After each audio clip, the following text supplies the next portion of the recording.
Local polls closed at 6 p.m. local time some hours ago, and vote counting is currently underway as we are minutes away from the first official results to come out.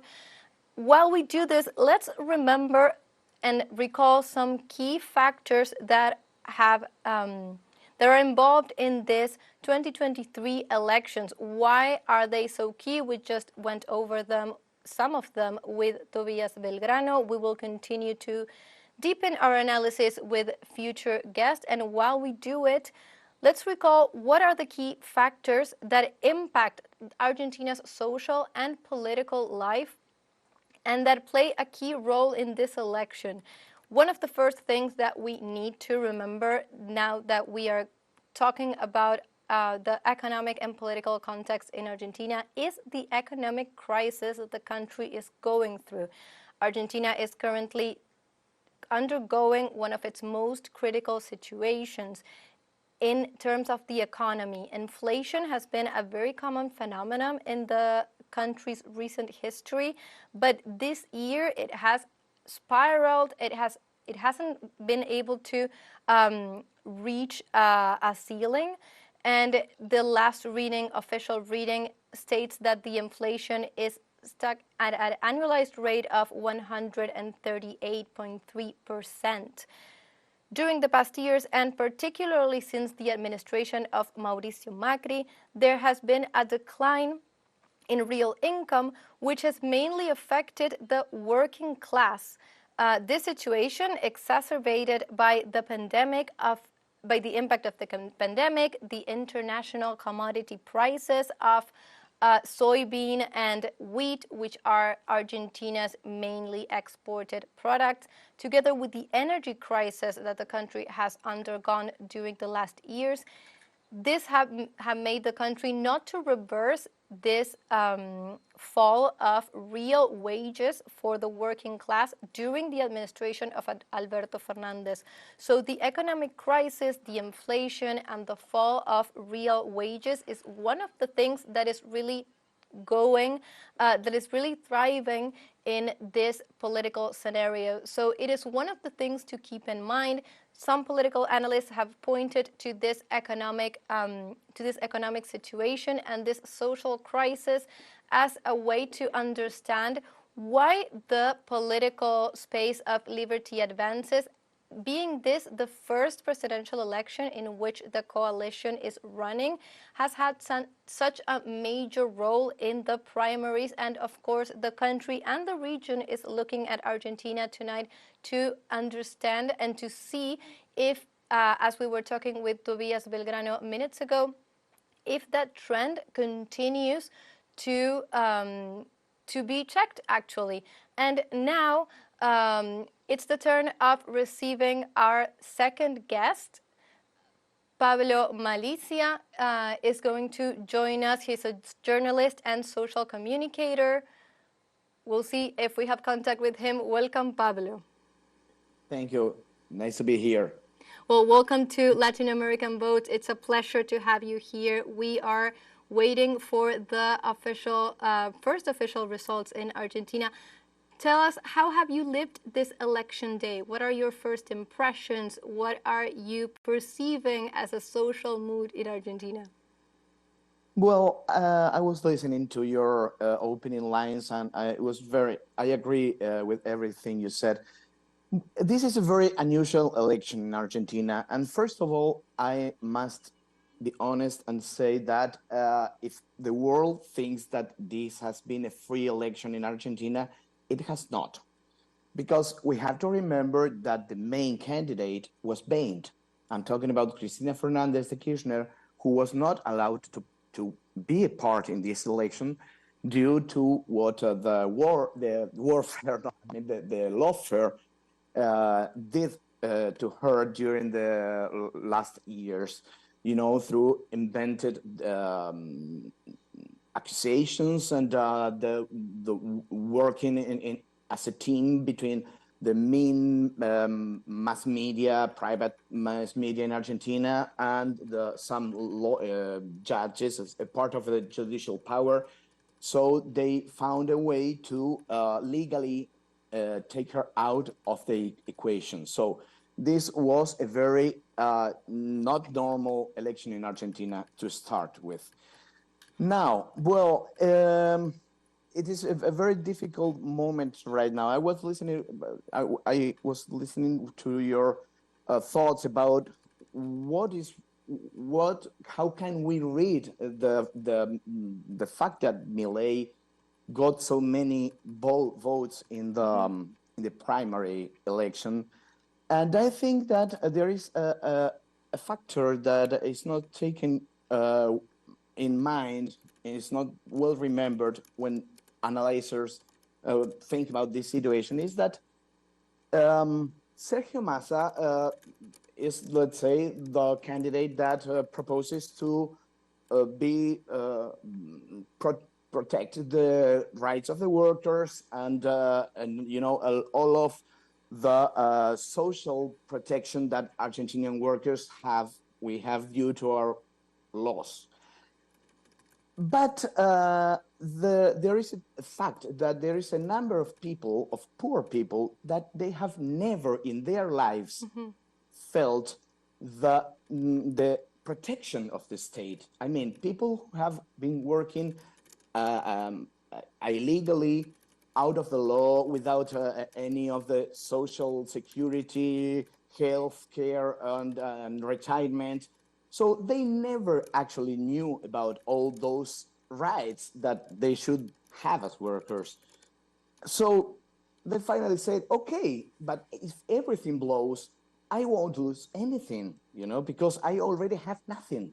And that is where I think that President Alberto Fernandez's presidency was a bit too slow, to try to get back what the Macri's administration did to Argentina's working class incomes, as you mentioned before.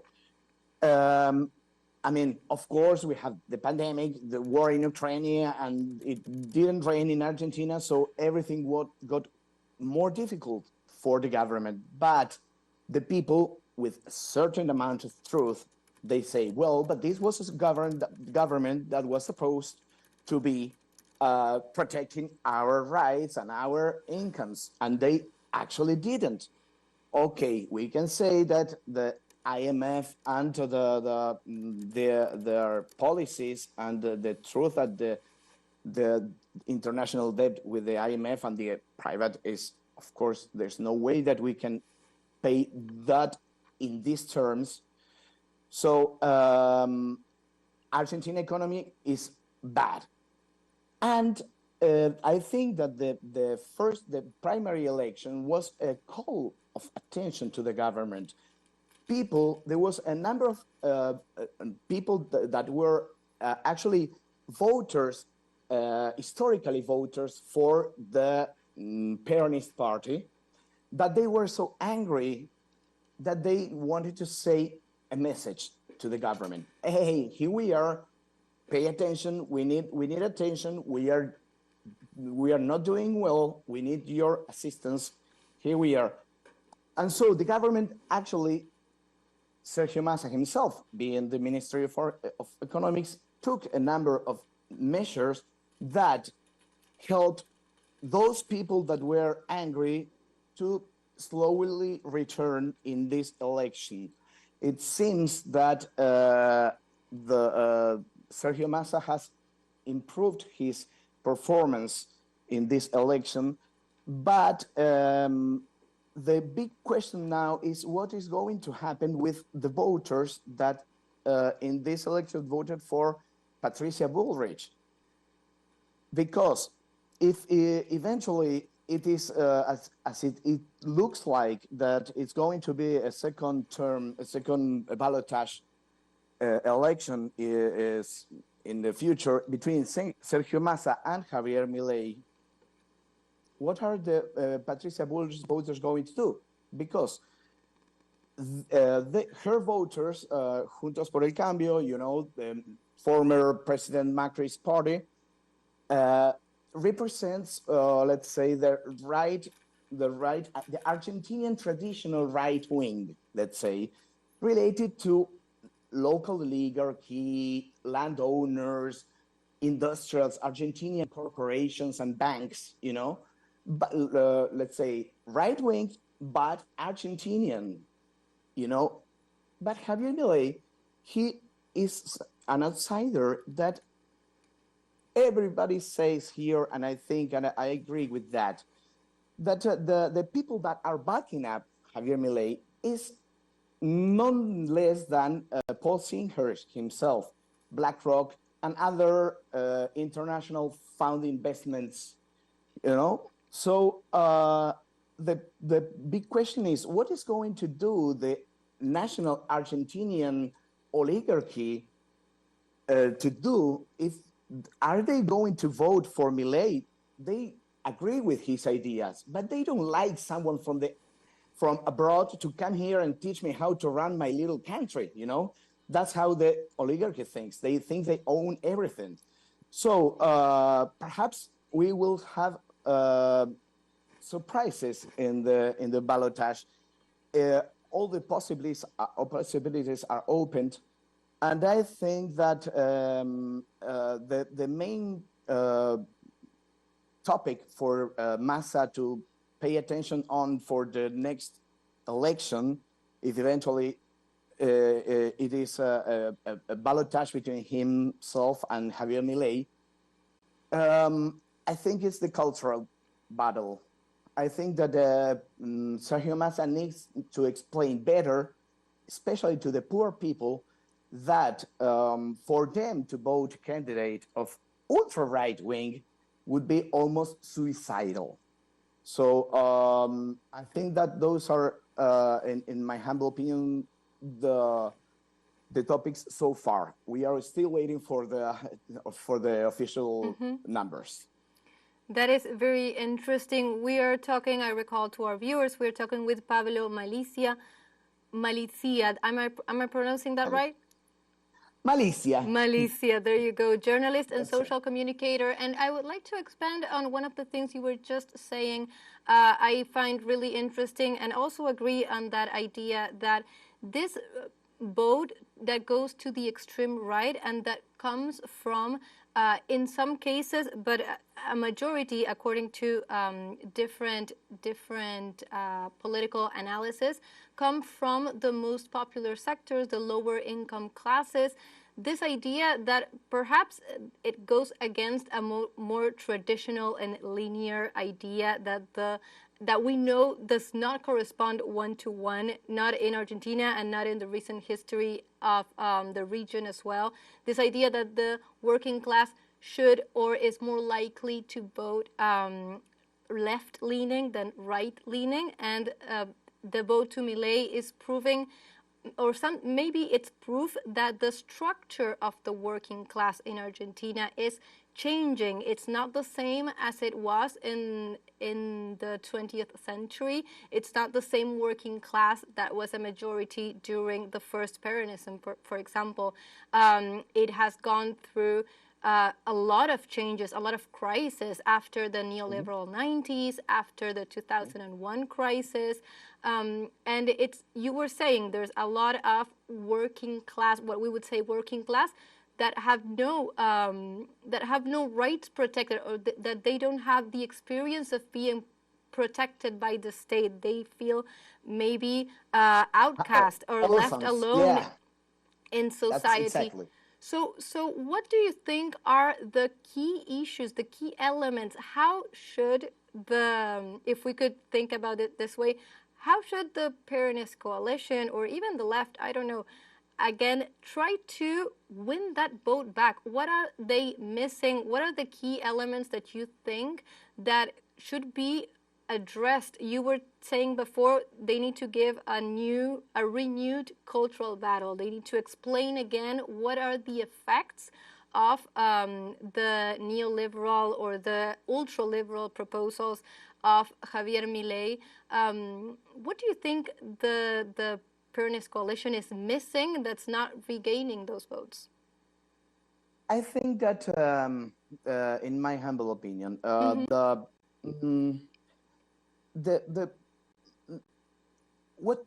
there is something that also was spoken by the first election, by the primary elections. And I think that message was not well heard. I think that the election said, we are fed up with, how could I say it properly? People in the middle, warm people, all the warm, let's say, candidates. First of all, our president, even the Peronist party and the Peronist militants think that he is too warm in the heart. You know what I mean? Larreta was, he wanted to play, the people who you can, the right wing, but the right wing that you can talk with, and rational. So people voted for the extreme, I think that what the Massa and the Peronists should do here and for the future, number one is to keep the unity. The unity is fundamental now in all Latin America. The union of all the left or progressive parties against this wave of ultra right-wing that is going around the planet. Number two, I think that the Massa needs to do something, to claim something, or to say something that proves the people that I am ready to face and to fight back the strong ones. Everyone, IMF, the price, the companies here that they decide the price of food, and I will be strong and at the side of the people. Not they play all the way around. They say we will have a strong hand to fight insecurity. That means their liberty to beat the poor people when they protest for their rights. We have to do it all the way around. We will have to say we are going to face the powerful in order to protect the rights and the money and the pockets and the happiness of the people. And the memory of Pablo, I'm sorry, I need to interrupt you just to let you know, and we will continue our analysis, of course, that we actually have official results right now.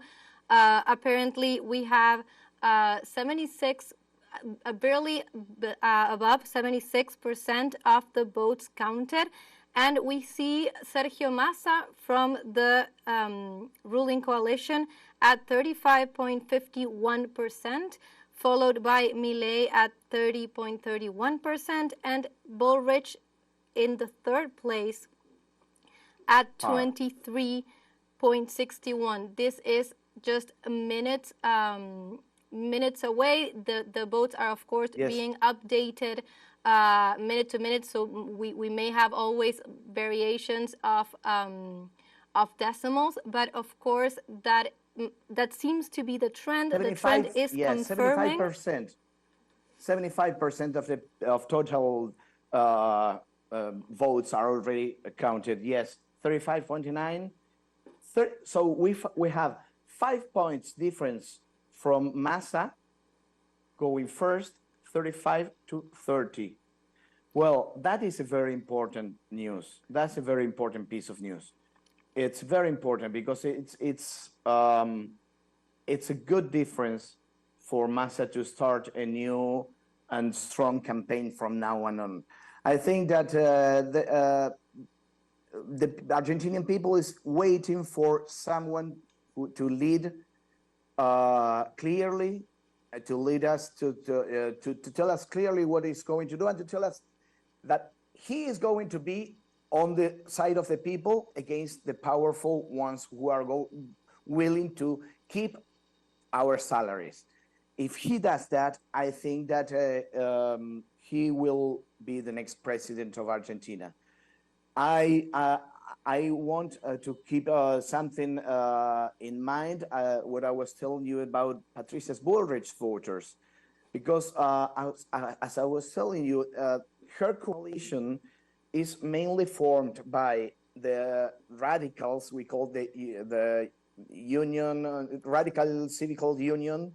It's one traditional Argentinian party that used to be national popular some time long ago in 1930s, and the Republican proposal that is the Macri's party. Okay, so radicals, this part, half of, let's say, of the coalition, are not very comfortable with the position that they were put in this election. So there is a lot of voters from Patricia Bullrich that might go to Massa in the second turn.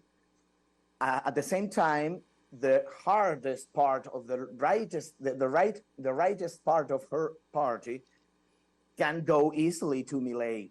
So we can think that it might be divided by halves, so that 23% perhaps can be divided by half between all the both candidates, Milei and Massa. This is very new, but I think that, as I was telling you, I think that the best way for the government, for Massa, for the Peronism to go on from now on is to clearly say that we are going to be, as Sergio Massa said it to the workers' unions, I am going to be the president of the working class. As he said shortly ago, there is a single class in Argentina, the people that works, the working class. And so he wants to be leading that.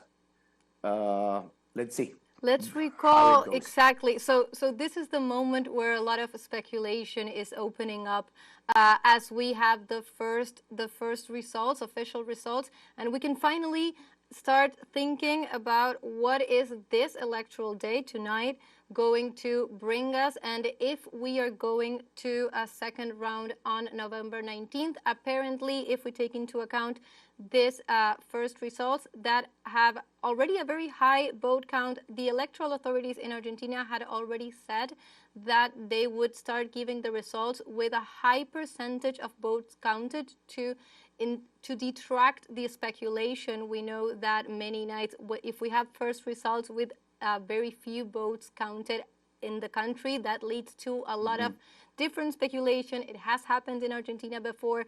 So we have now over 76% of the votes counted. Yes. I'm recalling to our viewers, with Sergio Massa from the ruling coalition at 35.51%, leading the race. Milei at 30.31%, and Bullrich down at 23.61%.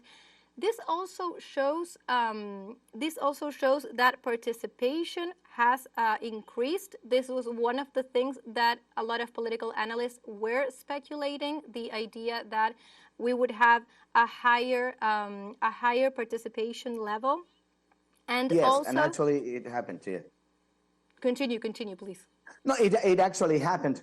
Right. 75% of the total people that could attend to vote went actually to vote. That it's a let's say it's close to the historical average that for presidential elections, but it's higher than the primary. And I think that we also have something interesting to think here, because we have the left party, let's say Miriam Bregman, who represents the left parties in Argentina. That's another story. I can explain that, but it's a little complicated. But they are closer, of course, they are closer, or they should be closer to Massa.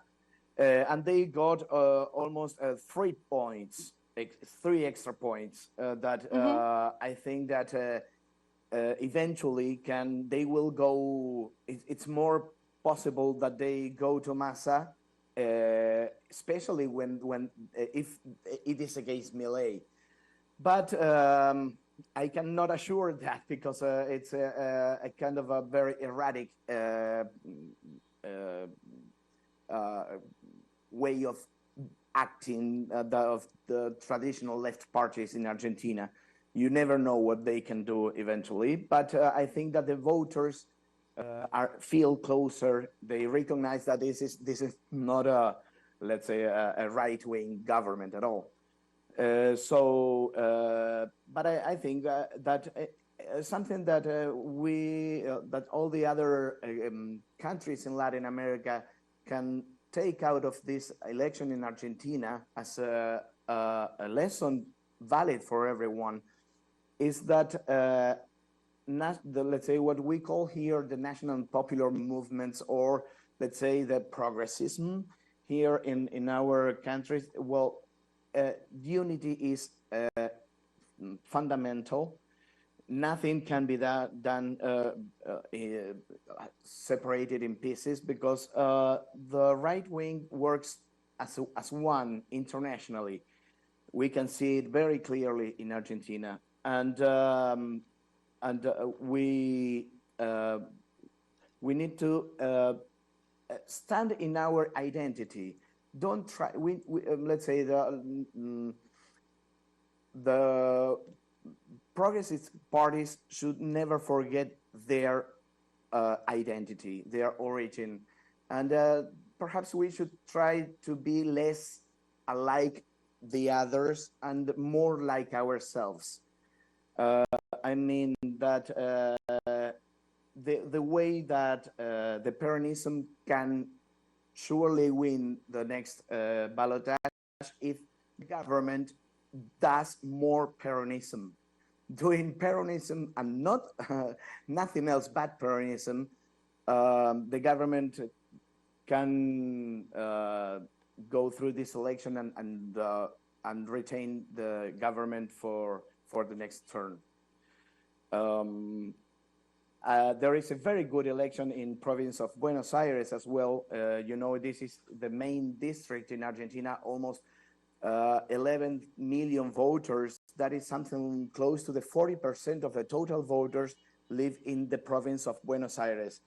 And the election there was even better. Let's say Axel Kicillof, who is the actual governor and is the same party as the president, he got 47%.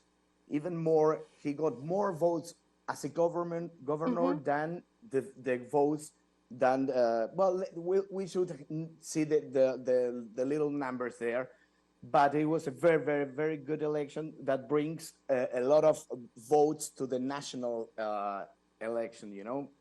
So Massa now seems to have 36.11% with over 80% of the tables. So it's now here in Argentina, it's they say that it's a fact that it's going to be a ballotage between Massa and Milei, because no one of them is going to, according to our constitution, they are not going to be able to get to the amount of votes required to win in the first election. But the distance between the second and the third is there's no way for someone else to jump up to the ballotage. So now, and it also seems that it might be a ballotage in Buenos Aires City Town Hall as well. That is, it's very close, because the constitution of the city of Buenos Aires says that to win in the first round, you need to get over 50% of the votes, 50% plus one vote. Mr. Macri, who is the cousin of former President Macri, well, he is 49 and something percent. If he doesn't get the magical number of 50, then it's going to be ballotage also for the mayor of Buenos Aires City, between him and Santoro, who is the candidate supported by Unión por la Patria.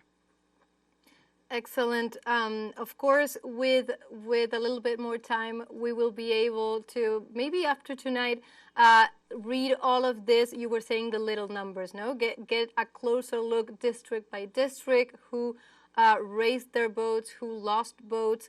But on this first impressions, looking at this first official results, one of the things that also stands out, and I wondered about your opinion on this, Pablo, is Sergio Massa, of course, won a lot of votes, increased his electoral base, and Patricia Bullrich appears, the Together for Change coalition appears to have lowered its electoral base. Javier Milei and Liberty Advances is apparently stuck there in the 30% range, very close to where he was at the Exactly. open primaries. And this was one of the things that was highly debated by political analysts. Let's bring a little bit of context here for the viewers.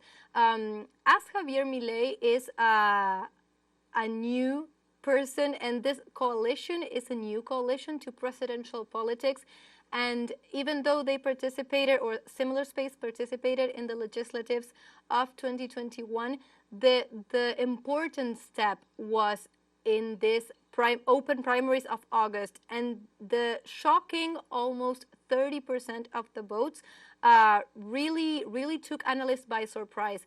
And because it was a new phenomenon, one of the most pressing issues was trying to tell if this was, in Argentina, we would say a floor or a ceiling, right? If this was a starting point and Milei was going to be able to conquer more and more votes as people saw him as a potential presidential candidate, or if that was it and he had already obtained all the votes he would obtain.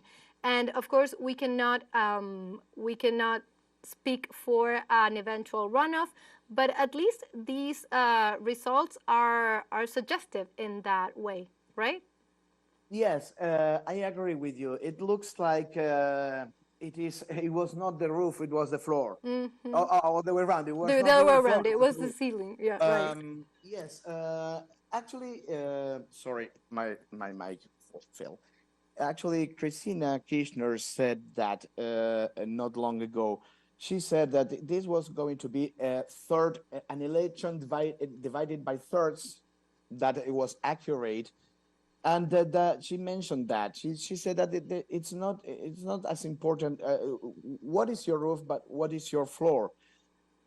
According to what it looks like, what they were the same for Milei, and I think that the as I was telling you earlier, now the big question is what are going to do the rest of the voters. For instance, the Patricia Bullrich voters, or the other the Miriam Bregman, which is the left traditional left parties, or Schiaretti, who is a Peronist and now he's something else. But the way that they can seduce the different sectors is the way that the election is going to turn. But I think that again, it would be a mistake of Massa if he tries more, if he thinks in seducing other candidates voters to come to vote for him. I think that would be a mistake. I think that Massa should continue trying to talk to those voters that once, not long ago, gave 54 or 55% to Christina Kirchner when she was reelected. So there was a 55% of the population that voted, that once voted for this party. So, okay, let's go and let's try to get back all those people that once had voted for me. That is going to be easier than trying to convince the people that doesn't love you to vote you in the second term. Okay, so we are looking at these first official results in these first official results of the not the primary election, I'm sorry, the first round of the presidential Yes. elections in Argentina. We are analyzing these first results. This changes or might change the scene that we were left off with the primary election. Absolutely. Absolutely. This is a new game now. This is a completely different game. Exactly. It's a now we have to deal again and start all over, because I think that what we really need to clear here to the public opinion is that we are not go here. The discussion, this election is no longer about left and rights. It's not left and rights anymore. Now it's something deeper. It is between democracy or people who remembers with good feelings what happened during the Argentinian dictatorship. Okay, so we are going to choose between a country that wants to work hard to get rid of the IMF sooner or later, but one day, or if we are going to live in Argentina, who is going to do quietly whatever the IMF has to impose us, and deliver and give away our natural resources.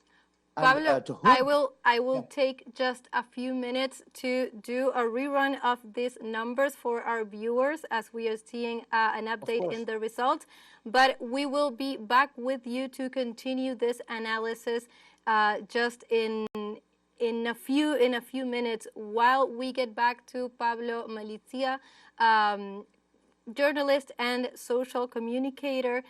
I recall to our viewers that we are seeing the official results from Argentina, and Sergio Massa from Union for the Homeland, the current Minister of Economy of Argentina, is leading the race with over 36% of the votes, followed by Javier Milei from Liberty Advances at 30.39% of the votes, and followed afterwards by Patricia Bullrich of Together for Change, who is at 23.68% of the votes.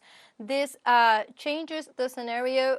Pablo was just saying this, that was left at the open primaries, where the order of the candidates after the ballots were reversed.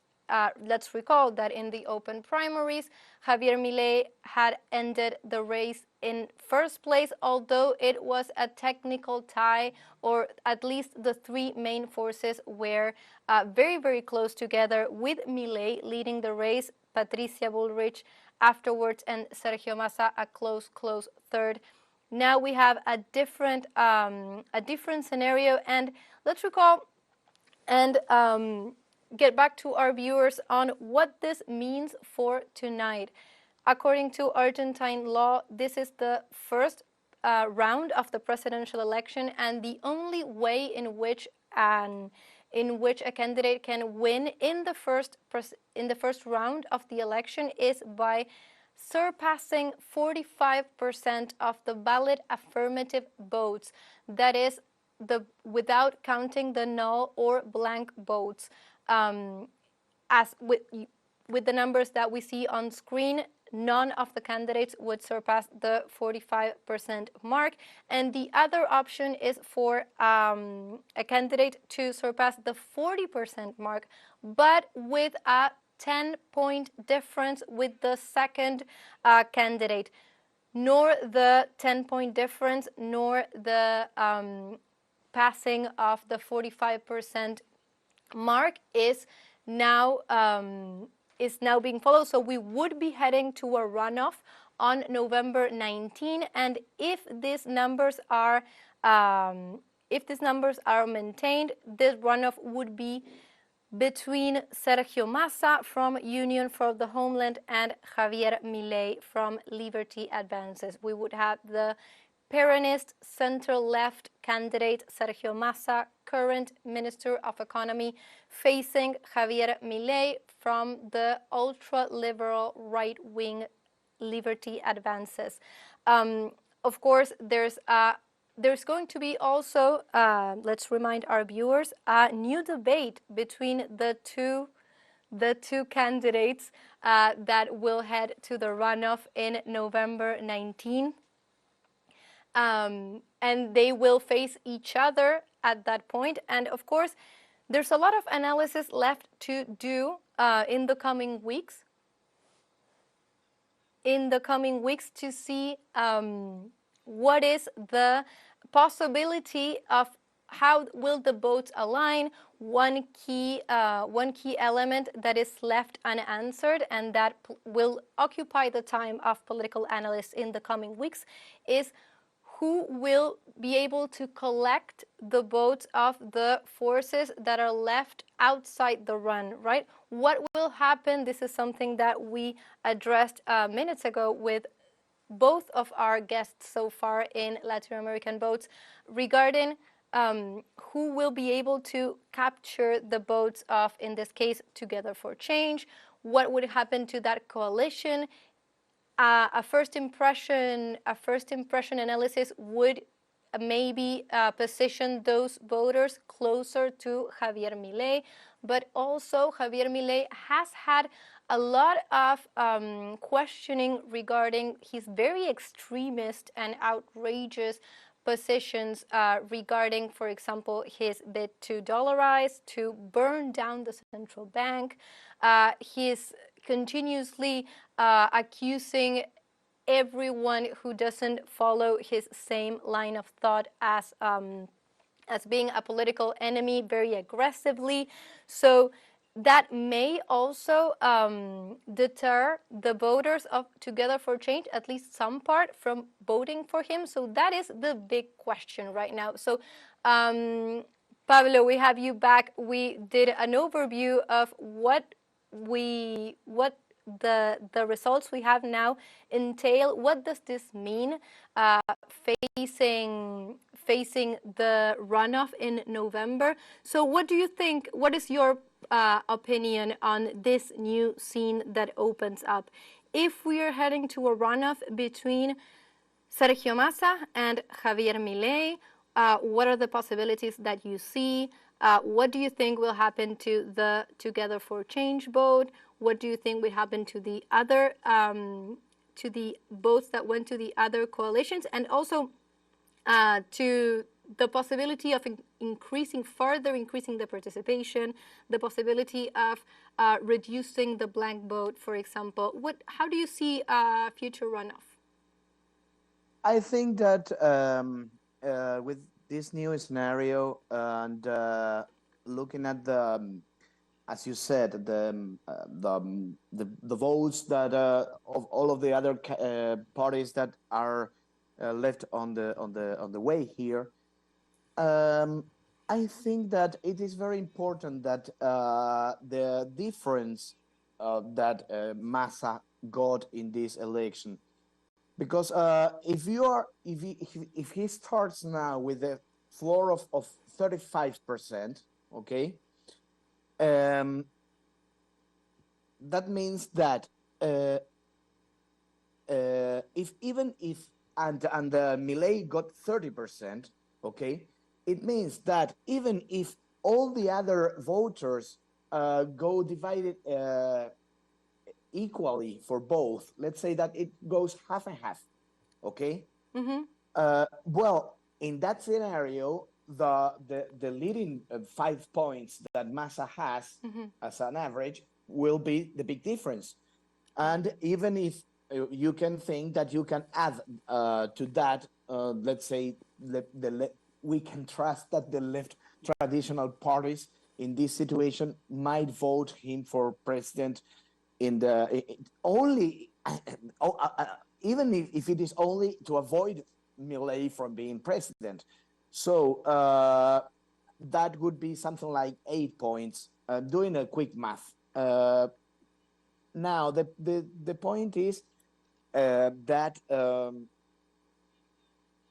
how is going to do Massa in order to make, we were talking earlier about all that part of the voters that they are working class, poor people, unemployed, especially unemployed people from shanty towns in Buenos Aires and in the suburbs of Buenos Aires city. How are you going to do to prevent those people that are eventually are your natural voters to keep voting for someone who is not only, it's not campaign promises, they actually do campaign menace. It's a menace, it's not a promise. So because he actually says that his plan